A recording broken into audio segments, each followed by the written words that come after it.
మాకు పై అధికారుల ఆదేశాల మేరకు 2 టీమ్స్ కింద మా మండలంలో ఫామ్ చేయడం జరిగింది. ఒక టీంలో ప్రతి ఒక్క టీంలో ఒక డాక్టర్, ఒక పారామెడిక్, ఒక ఓఎస్ ఈ టీంలో ఉంటారండి. ప్రతి ఫార్మ్స్ కూడా మా పారామెడిక్స్ గాని, మేము గాని విజిట్ చేస్తున్నాం ప్రతిరోజు.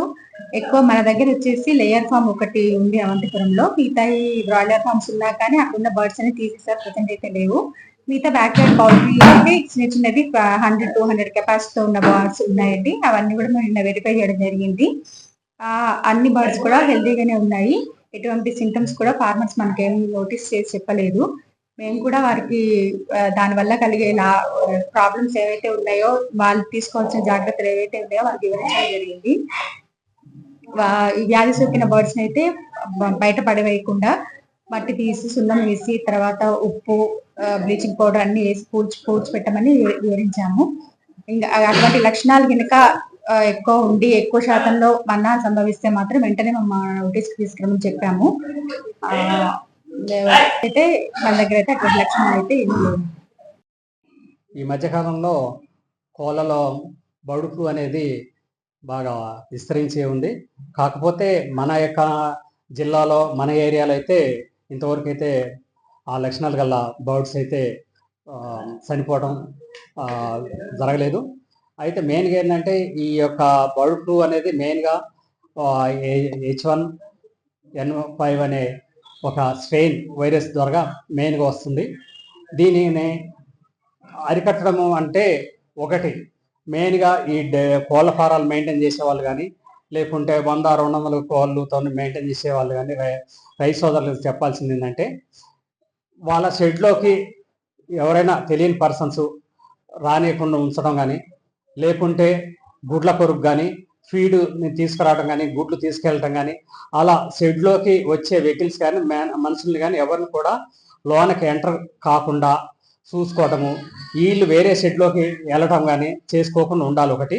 తర్వాత వాళ్ళ షెడ్ల ముందు ఏదైతే షెడ్ లోపలికి వెళ్తారో ఆ యొక్క ఏరియాలో ఒక ఫుట్ బాత్ అనేది ఒకటి ఏర్పాటు చేసుకొని, అందులో 4% ఈ యొక్క పొటాషియం పర్మానెంట్ సొల్యూషన్ కానీ, లేకుంటే డెటాల్ సొల్యూషన్ కానీ, లేదా ఫార్మలిన్ ఇలాంటి ఏదైనా ఒక డిజిన్ఫెక్టింగ్ సొల్యూషన్ని వాటర్లో కలిపేసి ఆ ఫుట్ బాత్లు పెట్టేసి పోసుకుంటే, దాంట్లో ఈ కాళ్ళు డిప్ చేసేసి అల్లం ముంచేసి లోనికి వెళ్ళేయడం, లోన పని చూసుకొని మళ్ళీ అగైన్ బయటకు వచ్చేటప్పుడు ఆ కాళ్ళు అందులో డిప్ చేసుకొని వచ్చేయటం, ఇలా చేసుకోవడం. తర్వాత షెడ్ చుట్టూ సున్నము, లేకుంటే బ్లీచింగ్ పౌడర్ ఇలాంటివన్నీ కూడా చల్లుకుంటే దానివల్ల వ్యాప్తి అన్నది చాలా వరకు మనం తగ్గించగలుగుతాము. తర్వాత మెయిన్గా ఈ యొక్క బర్డ్ ఫ్లూ వల్ల చనిపోయింది అనే ఒక ఎట్లా నిర్ధారణ చేసుకోవాలంటే, ఫస్ట్ మోర్టాలిటీ అంటే చనిపోవటం అనేది చాలా ఎక్కువ ఉంటుంది, సడన్ డెత్స్ ఉంటాయి. తర్వాత మెయిన్గా రెస్పిరేటరీ అంటే శ్వాస సంబంధించినటువంటి లక్షణాలు, తర్వాత నాడీ వ్యవస్థ సంబంధించిన అంటే నర్వస్ సిస్టమ్ సంబంధించినటువంటి సింప్టమ్స్, ఈ రెండు మెయిన్గా ఉంటాయి.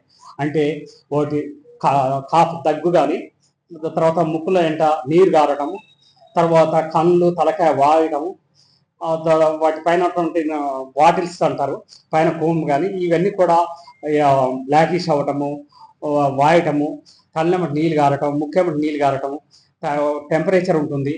తర్వాత బర్డ్స్ కూడా నడవలేని పరిస్థితులు ఉంటాయి, ఫుడ్ తీసుకోవు, వాటర్ కూడా తాగవు. ఇలాంటి లక్షణాలు కనపడినప్పుడు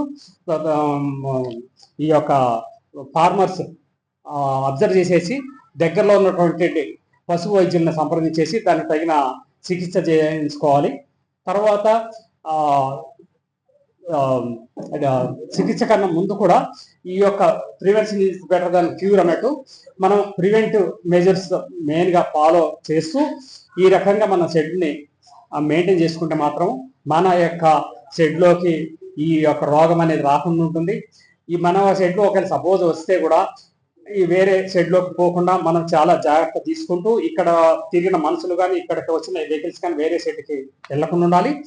రెండవది, ఏదన్నా బర్డ్స్ చనిపోయినాయి అనుకోండి, ఆ బర్డ్స్ని ఇట్లా కాలువలెంట కానీ రోడ్లెంట కానీ పడేయద్దు. దానివల్ల ఏంటంటే ఇంకా ఎక్కువ స్ప్రెడ్ అయిపోతుంది, చాలా ర్యాపిడ్గా స్ప్రెడ్ అయిపోయి ఎక్కువ బర్డ్స్ చనిపోవడానికి అవకాశం ఉంటుంది. కాబట్టి ఎట్టి పరిస్థితుల్లో కూడా చనిపోయిన బర్డ్స్ని పూడ్చిపెట్టడం, గోయి తోసేసి ఆ గోతిలో సున్నము లేదా సాల్ట్ ఇది పోసేసి వాటిని పూడ్చిపెట్టేసేయాలి. తర్వాత ఏమన్నా చిక్ అయినటువంటి బర్డ్స్ ఉంటే వాటిని సపరేట్ ఉంచేసి వాటికి సపరేట్ ట్రీట్మెంట్ చేసుకోవాలి. ఇలా సెగ్రిగేట్ చేసేసుకొని ఈ యొక్క డిసీజ్ సబ్సైడ్ అయిపోయేంత వరకు కూడా అందరు కూడా రైతులందరూ కూడా జాగ్రత్త వహిస్తూ ఎప్పటికప్పుడు ఆ యొక్క షెడ్లో ఉన్నటువంటి బర్డ్స్ని అబ్జర్వ్ చేస్తూ ఏమన్నా సిక్ అయినాయా, లేకుంటే ఫుడ్ మంచిగా తింటున్నాయా, వాటర్ తాగుతున్నాయా అనేది ఇవన్నీ లక్షణాలు గమనిస్తూ ఎప్పటికప్పుడు వాటి ఏమన్నా లక్షణాలు ఉంటే ఇమ్మీడియట్గా సమీప పశు వైద్యుని సంప్రదించాలి. ఈ జాగ్రత్తలను తీసుకుంటూ మనం ఉంటే మాత్రం మోర్టాలిటీ చాలా వరకు కంట్రోల్ చేయగలుగుతాం. అసలు మన షెడ్లో కూడా రాకుండా మనం చూసుకోగలుగుతాం. ఈ రకంగా చెప్తే